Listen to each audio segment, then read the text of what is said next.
You have eaten cow. You have eaten chicken. You have eaten fish. But when was the last time you saw lion steak on a menu? Wolf chops? Eagle breast? Every culture on Earth farms, hunts, and feasts on plant eaters. Yet predators remain almost untouched.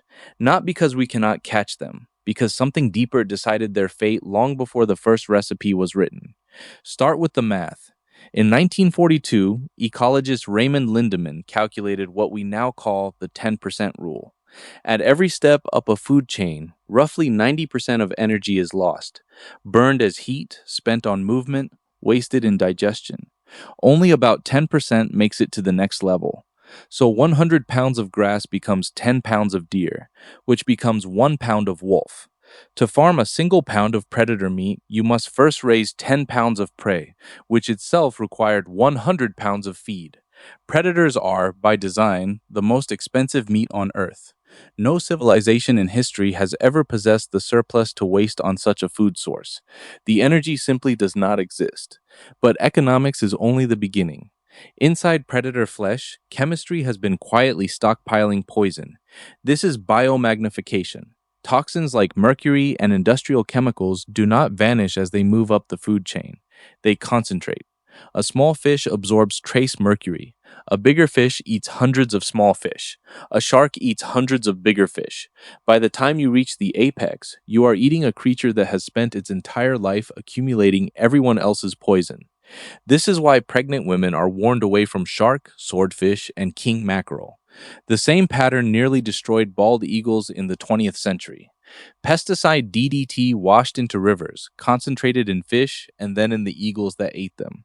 By the 1960s, DDT levels were so high that eagle eggshells thinned and collapsed under their mothers. That is what a lifetime at the top of a food chain does to tissue. Then there's the meat itself. Prey animals graze. Predators sprint, stalk, and fight for every meal. That chronic stress floods their muscles with cortisol and adrenaline, while depleting the glycogen that makes meat tender. The result is flesh that is tougher, gamier, and often musky from testosterone-related compounds.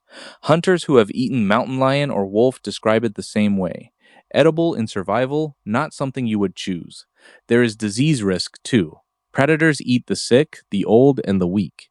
That means they eat whatever parasites and pathogens their prey carried. Trichinosis, a parasitic infection historically common in undercooked bear and wild boar, spreads specifically through predator and scavenger meat. Wildlife biologists have long documented that carnivore meat carries a dramatically higher parasite load than herbivore meat. A predator is not just eating flesh, it is eating everything that was already wrong with its prey. History has exceptions, but they prove the rule.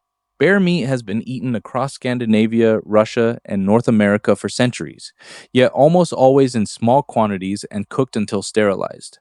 Lion meat appeared in parts of Africa only during extreme famine, when every safer alternative had vanished.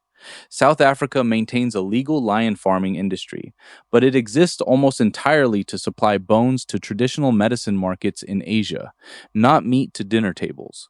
Conservation groups have condemned the practice for years.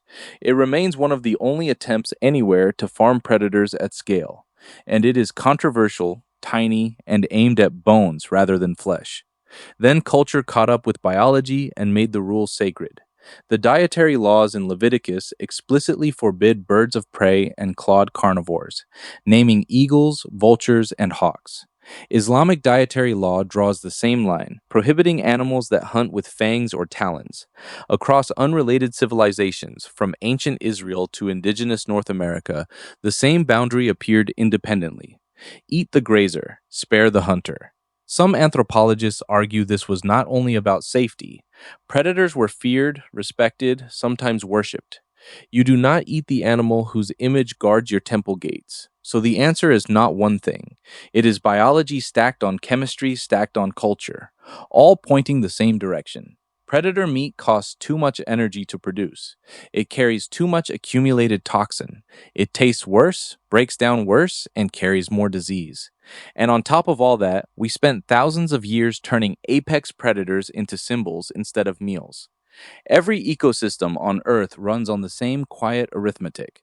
Energy flows up, and less survives the climb at every step. Humans did not invent the rule that predators do not get eaten.